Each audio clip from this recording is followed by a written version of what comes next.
di sini di dalam proses konseling ini Mbak Nazil nanti menceritakan masalah yang Mbak Nazil alami kepada saya, konselornya.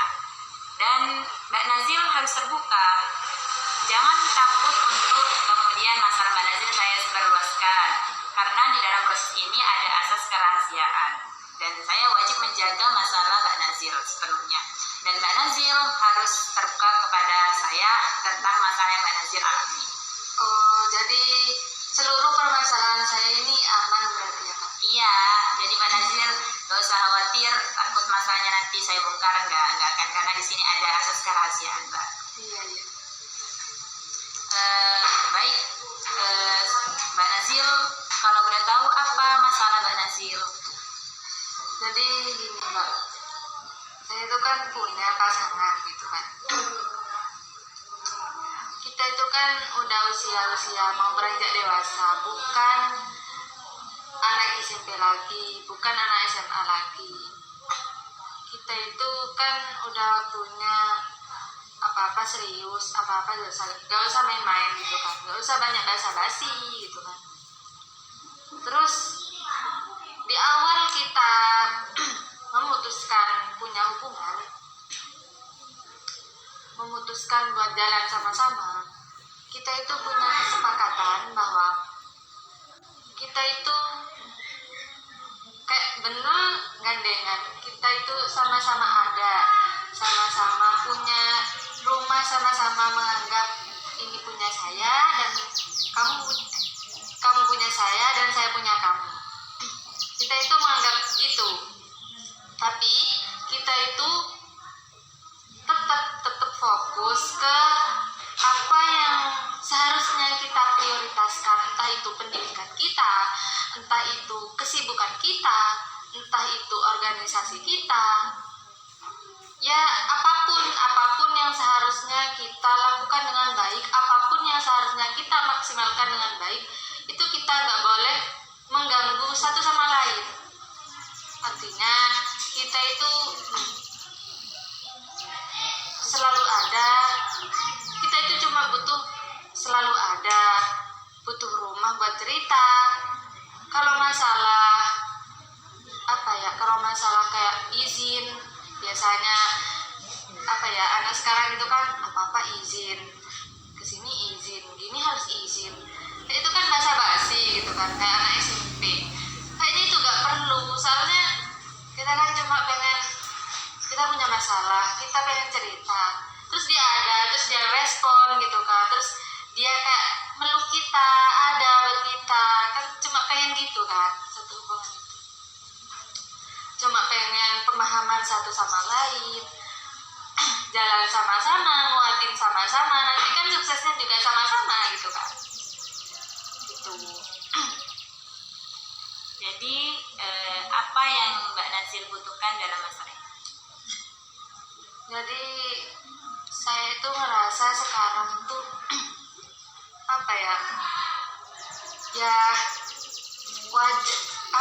orang-orang itu kan biasanya wajar gitu kan, cewek baper gini diambil sedih, gini diambil bingung, gini diambil overthinking gitu kan. Ya, saya itu sekarang ngerasa kemana ya yang selama ini bilang mau jadi rumah, mau jadi teman cerita, teman curhat, apa-apa bilang, kalau ada masalah bilang gitu, siap ada gitu. Sekarang kok malah nggak hilang sih, kayak jadi renggang gitu, kayak jadi jarang ada gitu. Ya, saya awalnya memaklumi gitu kan, mungkin dia punya kesibukan, mungkin dia lagi sibuk, lagi ada acara, lagi ada kepentingan lain, lagi di mana, lagi ngapain gitu kan. Ya udah wajar gitu kan. Tapi namanya cewek gitu kan, pengen diperhatiin, pengen ditanya tadi gimana di kampus, tadi gimana di sini, gimana kan, pengen gitu kan, pengen kayak yang lain gitu, pengen cerita aku gini terus gini, pengen gitu, pengen saling cerita, saling apa gitu. Saya kayak sekarang itu banyak gak adanya gitu dia itu. Terus bagaimana cara Mbak Nazil itu nanti mewujudkan sesuatu yang Mbak Nazil butuhkan dalam masalah ini? Ya mungkin saya itu perlu ngomong gitu, perlu mengkomunikasikan kejanggalan saya ini, perlu mengkomunikasikan kalau saya itu merasa gini loh, kayak saya itu butuh gini loh, sana itu kenapa, sana itu kemana, kan butuh kejelasan juga agar saya itu nggak terus-terusan overthinking, agar saya itu bisa paham gitu kan, entah itu nanti bisa dipending, entah itu yang mana yang bisa dipending permasalahan saya dulu atau kesibukannya dia dulu, ya terserah nanti kan ya. Yang penting saya komunikasikan dulu gitu kan. Ya wajar ya di masa Mbak Nazil seperti ini butuh orang yang perhatian, yang bisa mendengar keluh kesah kita. Ketika kita punya masalah dia ada, bukan hanya bisa mendengarkan lewat telepon, tapi dia itu bisa memberikan bahu, memberikan pelukan, ya kan. Intinya dia itu selalu support system di samping kita apapun masalah yang terjadi, ya kan. Dan ya langkah yang diambil Mbak Nazil benar dengan mengkomunikasikannya. Memang sesuatu yang dikomunikasikan dengan baik itu nanti masalah bisa terselesaikan. Dan memang di sini Mbak Nazil juga nanti harus bisa memperhatikan gimana cara mengkomunikasikannya. Kalau nunggu waktu-waktu luang yang memang Mbak Nazil, selain Mbak Nazil yang mempunyai waktu luang, Mbak Nazil juga nanti memberikan si pasangan juga waktu luang. Makanya nanti kan sibuk gitu ya kan.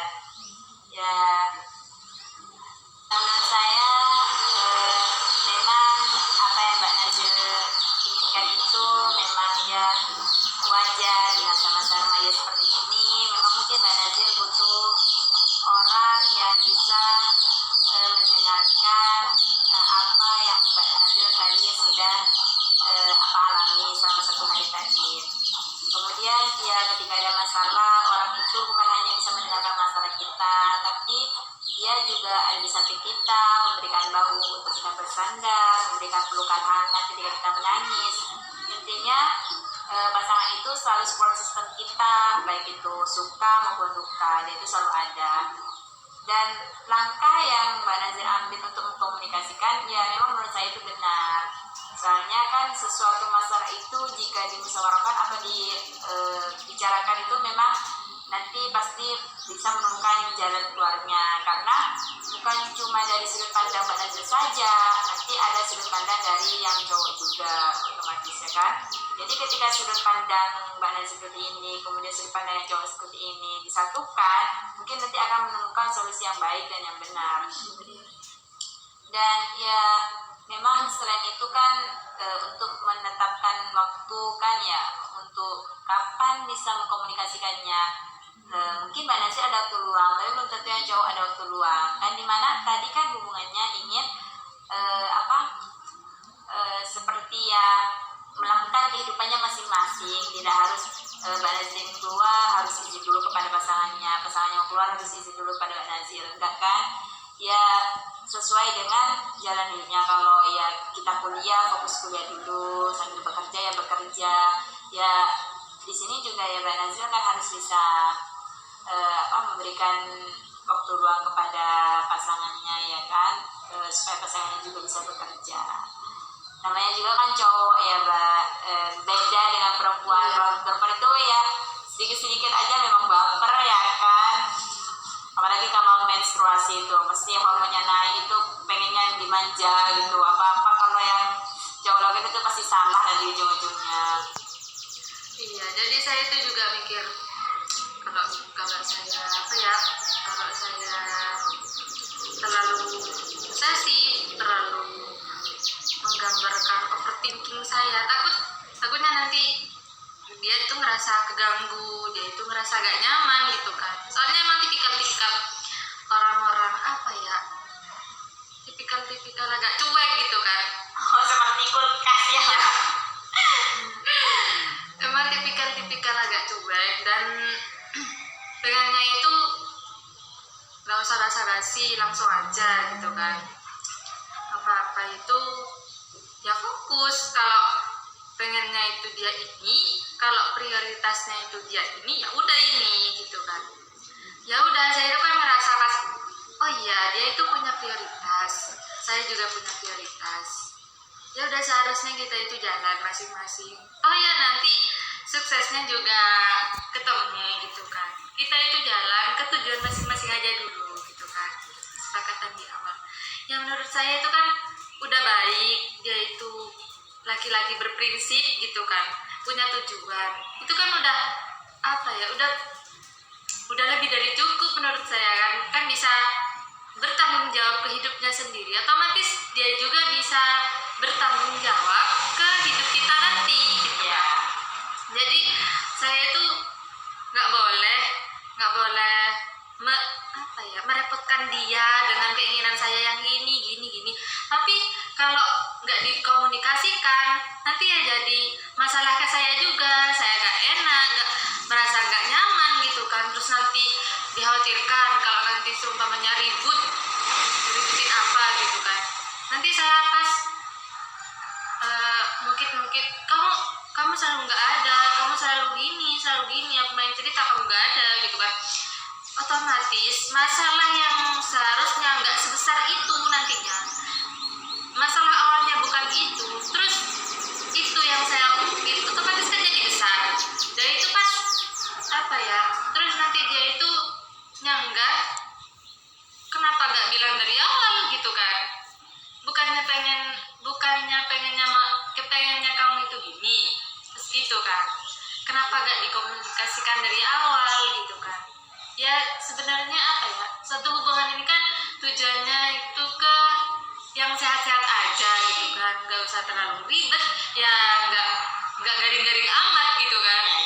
Ya gimana caranya gak merepotkan, gak bikin semuanya jadi berantakan ya, tapi juga nggak apa ya, nggak cuek-cuek amat gitu kan. Hangat itu tetap ada, pengennya saya itu ada, pengennya saya itu dia tetap hangat, tetap ada, bisa apa ya, di sela-sela kesibukannya dia itu dia tetap ada gitu ya, meskipun nggak kayak yang lain gitu ya. Emang kan beda-beda, manusia itu beda-beda ya, itu sih kurang lebih. Jadi kan jadi dari masalah Banazir tadi kan, ini permasalahannya di mana si cowok tidak ada ketika Mbak Nazir ingin menceritakan kejadian selama 1 hari ini atau kejadian apa gitu ya, di mana hubungan awal kalian itu memiliki kayak Mbak Nazil di jalannya Mbak Nazil, yang cowok di jalannya si cowok, nggak terlalu ribet harus meminta izin atau persetujuan ketika kemanapun ya kan. Tapi di satu sisi Mbak Nazil juga pengen ketika Mbak Nazil melalui hari-hari, Mbak Nazil ketika ingin cerita dia ada. Nah, kemudian Mbak Nazil, tapi jika Mbak Nazil nanti terlalu menginginkan, mendorong keinginan Mbak Nazil, takutnya nanti si cowok terkesan kayak Mbak Nazil kok gak seperti yang di awal yang dikatakan Mbak Nazil gitu. Seperti kesepakatannya. Ya, gak seperti kesepakatan awal, katanya mau jalan masing-masing, katanya mau fokus kuliah dulu, mau kerja dulu gitu ya kan. Tapi di satu sisi Mbak Nazil pengen main bareng kan ya, keluar bareng gitu. Padahal yang cowok juga punya kesibukan masing-masing gitu ya. Terus kesimpulannya Mbak Nazir pengen kan nanti gimana cowoknya itu bisa mengerti Mbak Nazir, paham dengan kondisi Mbak Nazir. Jadi Mbak Nazir beranggapan bahwa yang cowok ini berubah. Bukan berubah, iya berubah sih, tapi saya tuh bisa paham, oh iya dia situ gitu. oh iya dia ada kegiatan. Tapi saya itu paham ya nggak tahu, mungkin dari pribadi saya sendiri atau dari perasaan saya sendiri, saya tuh ngerasa gini ya overthinking gitu, tapi saya sadar, tapi saya paham, saya ngerti, ya nggak tahu lagi ya, saya ngerti gitu kalau dia sibuk, dia gini, saya bisa masih bisa berpikir logika, masih bisa, oh dia gini, makanya dia itu gak bisa ada buat saya, tapi memangnya saya itu gini gitu kan. Saya cuma pengen dia tahu saya lo merasa gini, gimana sampean gitu kan. Tujuannya saya mengkomunikasikan itu kan, saya pengen dia tahu, pengen dia tahu kejanggalan saya, terus langkah selanjutnya yang kita ambil itu gimana sekiranya hubungan ini baik-baik aja gitu kan. Jadi dia itu nggak berubah, cuma perasaannya Mbak Nazil aja gitu. Padahal yang cowok tetap melakukan sesuai hubungan yang awal gitu. Tapi Mbak Nazil pengennya ternyata pengen diperhatiin juga. Nggak seharusnya cowok itu harus fokus banget sih ke kerjanya gitu ya, nggak harus gitu. Pengen juga kayak tanya gimana kabarnya, sudah makan belum, pasti pengennya dimanja diperhatiin ya. Sekali-kali gitu menurut saya kan, ya nggak harus tiap hari ada selamat malam, selamat pagi, selamat siang, aduh ribet menurut saya itu kan. Ya kalau nanti cowoknya gitu ke saya, otomatis saya kan juga harus gitu ya kan, harus feedback juga, nanti itu ribet ke saya juga kan, kayak apa-apa harus gitu, gak enak kan. Kan kejanggalan ya kalau nanti pas nggak ada komunikasi, takutnya hubungannya renggang gitu ya. Sekali-kali komunikasi gitu, tanyakan makan, sudah tidur gitu, gimana hari-hari ini gitu ya Mbak. Biar nggak terlalu biar nggak terlalu garing gitu kan hubungan itu, biar nggak serius lurus terus, itu kan perlu hampir sini hampir sana gitu kan. Sekali-kali pengen diajak keluar gitu ya, dengan cerita, sharing-sharing sambil makan, sambil ngopi gitu ya. Jadi pada dasarnya atau intinya, apakah pasangan Mbak Nazil ini termasuk orang, bisa dibilang orang yang terlalu fokus dengan atau ambisius dengan pekerjaan? Ya bisa dibilang itu, tapi menurut saya dia itu kan punya tujuan dan dia itu harus mencapai tujuan itu kan. Toh saya pertama awal saya milih dia itu karena itu, alasan saya itu ya karena dia itu jelas, dia itu berprinsip, dia itu penuh tujuan, jelas gitu kan, nggak leyeh-leyeh, nggak apa-apa. Ya seharusnya dia capai itu ya diprioritaskan gitu kan.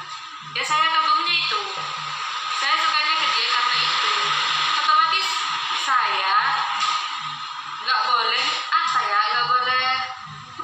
mengganggu dia dengan dia yang emang dari awal gitu, emang udah kepribadiannya itu gitu kan.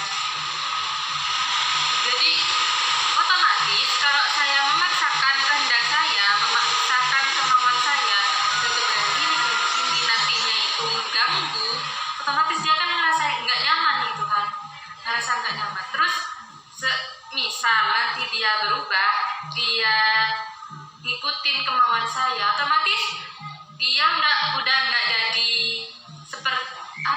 jadi seperti yang di awal, nggak punya tujuan nggak jelas ketujuannya gitu kan, udah lebih fokus ke saya, terus nanti apa yang udah dia tata itu berantakan gitu kan. Ya saya nggak mau jadi penghalang buat dia sukses gitu kan. Kita saling semangat dari awal gitu, kita saling semangat, kita jalan bareng-bareng, terus nanti kita sukses bareng-bareng juga gitu. Kayaknya saya itu gitu. Jadi ada permasalahan juga di perasaan saya, antara pikiran sama perasaan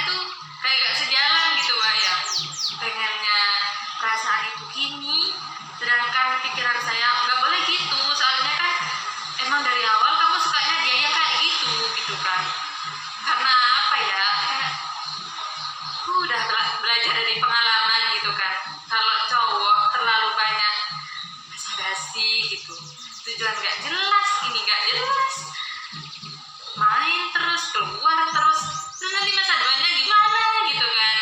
Dia nggak bisa ngetata masa depannya gitu kan, nggak bisa merencanain langkah selanjutnya apa, pengennya itu gimana gitu kan. Udah belajar dari pengalaman sebelumnya gitu kan. Makanya saya pengen pasangan yang kayak dia, punya tujuan. Ya menurut saya itu saya perlu belajar juga sih, tentang perasaan saya ini. Oh berarti kalau saya pengennya pasangan yang kayak gitu, berarti saya juga harus belajar menerima kesibukannya dia, bukan cuma mengagumi cara-caranya dia untuk mencapai semua itu. Berarti saya itu juga harus menghormati prioritasnya kan gitu. Soalnya dari sebelumnya saya nggak pernah punya pasangan sama yang kayak gini gitu. Berarti pengalaman baru gitu kan buat saya. Oh, jadi dengan demikian bisa dikatakan cowoknya Mbak Nazil ini sebelum memulai hubungan memang orangnya yang fokus terhadap tujuan hidupnya. Iya. Fokus dalam tujuan hidupnya, dan Mbak Nazil memang menyukai awal karena sikapnya seperti itu, yang fokus, yang ambisi dengan tujuannya. Kemudian ketika hubungan itu terjalin, tiba-tiba perasaan Mbak Nazil ingin orang itu kayak perhatian pada Mbak Nazil, selalu ada gitu ya. Terus tadi juga kan Mbak Nazil sudah mengambil langkah ingin mengkomunikasikannya ya kan, supaya ya dia tetap fokus tapi dia juga perhatian kepada Mbak Nazil ya kan, dengan cara dikomunikasikan. Kalau ada waktu luang dari pekerjaannya ya bisa mengabari Mbak Nazil, bisa tanya-tanya soal keadaannya ya. Terus di lain sisi Mbak Nazil juga ingin menyelaraskan kayak dia orangnya yang kayak gini, jadi ya saya harus menerima. Dari awal saya juga inginnya yang cowok seperti ini, jadi saya harus bisa menerima keadaannya dia yang seperti ini ya. Jadi menurut saya ya memang komunikasi antara Mbak Nazil dengan pasangan itu perlu, di mana pasangan tetap ambisi namun Mbak Nazil juga nanti bisa diperhatiin, di mana satu sisi Mbak Nazil tetap pada senang ke cowoknya yang ambisi, dan di satu sisi Mbak Nazil juga nanti akan diperhatiin oleh cowoknya ketika ada waktu luang dari pekerjaannya. Nanti kan bisa saling support gitu kan. Ya, Saling paham, saling support. Terus nanti hubungannya kan bisa jalan baik. ya nggak terlalu renggang gitu ya Mbak, tetap ada komunikasi antara Mbak Nazil dengan pasangan.